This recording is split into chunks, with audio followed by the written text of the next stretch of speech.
Welcome back to Visal media. ഞാൻ ഫക്രുദ്ദീൻ പന്താവൂർ. വളരെ ഗൗരവപ്പെട്ട എന്നാൽ വളരെ സന്തോഷം നിറഞ്ഞൊരു കാര്യമാണ് ഇന്ന് പങ്കുവെക്കാനുള്ളത്.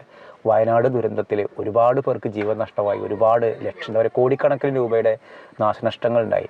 അവിടെ മുസ്ലിം ലീഗ് എന്നൊരു രാഷ്ട്രീയ പാർട്ടി 36 കോടി രൂപ എന്ന മാന്ത്രിക സംഖ്യയാണ് അവരാ പാവങ്ങൾക്ക് വേണ്ടി പിരിച്ചത്.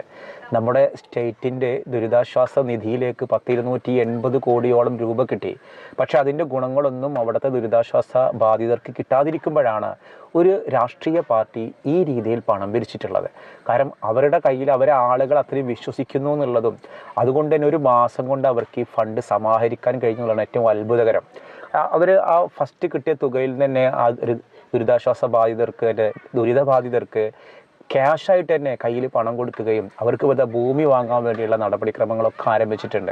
ഒരു രാഷ്ട്രീയ പാർട്ടി ഇങ്ങനെ വിജയിക്കുന്നു എന്നുള്ളത് മുസ്ലിം ലീഗിനെ പോലെ ഒരു രാഷ്ട്രീയ പാർട്ടി ഒരുപാട് അഭിനന്ദനം. എനിക്ക് സന്തോഷമില്ലാത്തൊരു വാർത്ത കണ്ടതിൽ. ഞാനൊരു മുസ്ലിം ലീഗുകാരനോ അല്ലെങ്കിൽ ലീഗ് എന്ന പാർട്ടിയോട് ഏതെങ്കിലും തരത്തിൽ താല്പര്യമുള്ള ഒരാളോ അല്ല. ഇതിന് മുൻപ് ഞാൻ ആ വിഷയം പറഞ്ഞിട്ടുണ്ട്. പക്ഷേ മുസ്ലിം ലീഗ് എന്നൊരു പാർട്ടി അവരുടെ കാരുണ്യത്തിൻ്റെ ഏറ്റവും നല്ലൊരു വശം, അതോടൊപ്പം തന്നെ നമ്മുടെ സ്റ്റേറ്റിൻ്റെ ദുരിതാശ്വാസ നിധിയോട് ആളുകളുടെ ഒരു അതൃപ്തി, വിശ്വാസമില്ലായ്മ, അതുകൂടിയാണ് ലീഗ് നടത്തിയ ഈ സമാഹരണം ഇത്രയും വിജയകരമാവാൻ കാരണം. എനിക്ക് മനസ്സിലാവുന്ന ഒരു കാര്യമുണ്ട്. നമ്മുടെ സ്റ്റേറ്റ് ദുരിതാശ്വാസ ഫണ്ട് പിരിച്ചപ്പോൾ സാലറി ചാലഞ്ച് എന്ന് പേരിട്ട് സർക്കാർ ജീവനക്കാരുടെ കയ്യിൽ നിർബന്ധിതമായിട്ട് 5 ദിവസത്തെ ഫണ്ട് പിരിക്കാൻ തുടങ്ങിയിരുന്നു. പക്ഷേ ആളുകൾ കൊടുത്തില്ല. ആളുകളന്ന് പറഞ്ഞ് സർക്കാർ ജീവനക്കാർ പറഞ്ഞങ്ങനെ നിർബന്ധപൂർവ്വം പിരിക്കാൻ പറ്റില്ല, സർക്കാർ ഭീഷണിപ്പെടുത്തി നോക്കി, നിങ്ങളുടെ മറ്റേ ബില്ല് തടഞ്ഞു വെക്കും, അത് ചെയ്തു. പക്ഷേ സർക്കാർ ജീവനക്കാർ ഒറ്റക്കെട്ടായിട്ട് എതിർത്തു. അപ്പോൾ അവസാനം ജീവനക്കാർ പറഞ്ഞത് ഇങ്ങനെയാണ്: ഞങ്ങളുടെ ലീവ് സറണ്ടറിൽ നിന്ന് നിങ്ങൾ കാശ് എടുത്തോളൂ എന്നുള്ളത്. പക്ഷെ നിർഭാഗ്യകരം, ഖജനാവിൽ കുത്തുവാള എടുത്ത സർക്കാരിനെ ഈ കഴിഞ്ഞ 4 വർഷമായിട്ട് ഇവർക്ക് ലീവ് സറണ്ടറിൻ്റെ ശമ്പളം പോലും കൊടുക്കുന്നില്ല. പിന്നെ എങ്ങനെ അതിൽ നിർത്തി കൊടുക്കുക? പിന്നെ IPS ഓഫീസറെയും IAS ഓഫീസർമാരോട് നിശ്ചിത തുക കൊടുക്കാൻ വേണ്ടി പറഞ്ഞിരുന്നു. അവരും സർക്കാരിന് വിശ്വാസമില്ലാത്തത് കൊണ്ട് ദുരിതാശ്വാസങ്ങൾക്ക് കാശ് കൊടുത്തില്ല. അവസാനം അവർ പറഞ്ഞത് ഇങ്ങനെ: 50,000 രൂപ ഞങ്ങൾ തരാം, അതിലപ്പുറം തരില്ല, താല്പര്യമുള്ളതിൻ്റെ കൂടെ തരും, പക്ഷെ നിർബന്ധിപ്പിക്കാൻ പാടില്ല എന്നുള്ളത്. ഇത്തരത്തിൽ സർക്കാർ നിധിയോട് വിശ്വാസമില്ലാതിരിക്കാൻ കാരണം പലപ്പോഴായിട്ട് ഇങ്ങനെ കിട്ടിയ തുക ഫണ്ട് വകമാറ്റി ചെലവഴിച്ചത് കൊണ്ടാണ്. സർക്കാർ പ്രതീക്ഷിച്ചത് വയനാട് ദുരിതബാധിതരെ അവരെ വീണ്ടെടുപ്പിന് വേണ്ടിയിട്ട് 1000 കോടി രൂപ സമാഹരിക്കുന്നതാണ്. പക്ഷേ സർക്കാരിന് ഒരു 280 കോടി രൂപ മാത്രമേ സമാഹരിക്കാൻ കഴിഞ്ഞുള്ളൂ. ഒരു പക്ഷേ സർക്കാരിൻ്റെ കാര്യത്തിൽ വിശ്വാസം ഉണ്ടായിരുന്നെങ്കിൽ ഈ തുക സമാഹരിക്കാൻ കഴിയുമായിരുന്നു.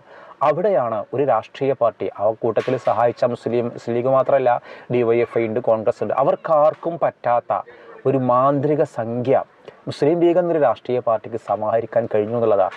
അവിടെ ആ ഒരു ദുരന്തം നടന്നപ്പോൾ വൈറ്റ് ഗാർഡ് എന്ന മുസ്ലിം ലീഗിൻ്റെ സംഘടനയും അതേപോലെ ഒരുപാട് സംഘടനകൾ, പ്രത്യേകിച്ച് ജമാഅത്തെ ഇസ്ലാമി, വളരെ വലിയ സേവനങ്ങൾ നടത്തിയ ടീമാണ്.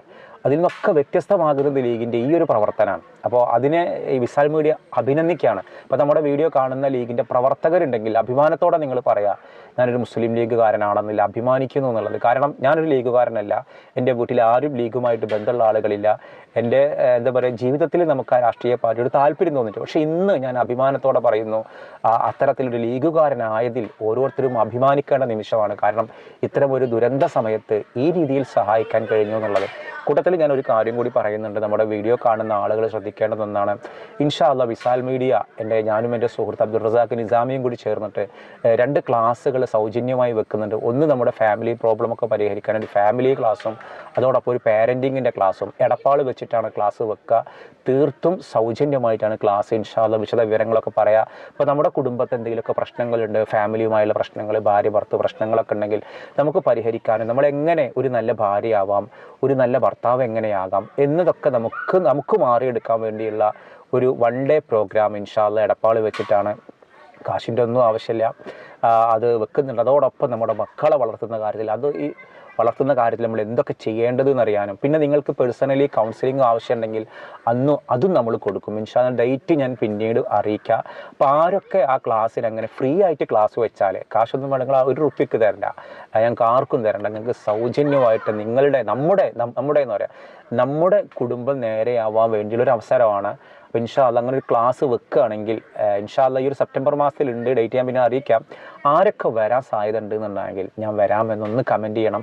അപ്പോൾ ഏകദേശം നമുക്ക് അതിന് എണ്ണൊന്നും അറിയാമല്ലോ. അതിനനുസരിച്ച് നമുക്ക് എന്ത് ചെയ്യുക, എടപ്പാൾ, മലപ്പുറം ജില്ലയിലെ എടപ്പാൾ എന്ന് പറഞ്ഞാൽ കുറ്റിപ്പുറം റെയിൽവേ സ്റ്റേഷൻ അടുത്തുനിന്ന് ഒരു മിനിമം ഒരു 1/4 മണിക്കൂറിൻ്റെ ദൂരമാണ് എടപ്പാൾക്കുള്ളത്. അപ്പോൾ അവിടെ നമുക്കൊരു ക്ലാസ് വെക്കും. ഇൻഷാ അല്ലാഹ് നിങ്ങൾ ഈ ക്ലാസ്സിൽ പങ്കെടുക്കും. അപ്പോൾ ആദ്യമായിട്ടാണ് വിസാലിനൂരുടെ നേതൃത്വത്തിൽ ഇങ്ങനെ ഒരു പബ്ലിക്കിന് ഒരു ക്ലാസ് വെക്കുന്നത്. അത് വിജയിപ്പിക്കാൻ നിങ്ങൾ കൂടെ ഉണ്ടാവണം. നമ്മുടെ ഒരു കുടുംബമാണ്. അപ്പോൾ എൻ്റെ സുഹൃത്ത് അബ്ദുറസാഖ് നിസാമി വളരെ വലിയ പോപ്പുലറായ ഒരു കൗൺസിലറാണ്.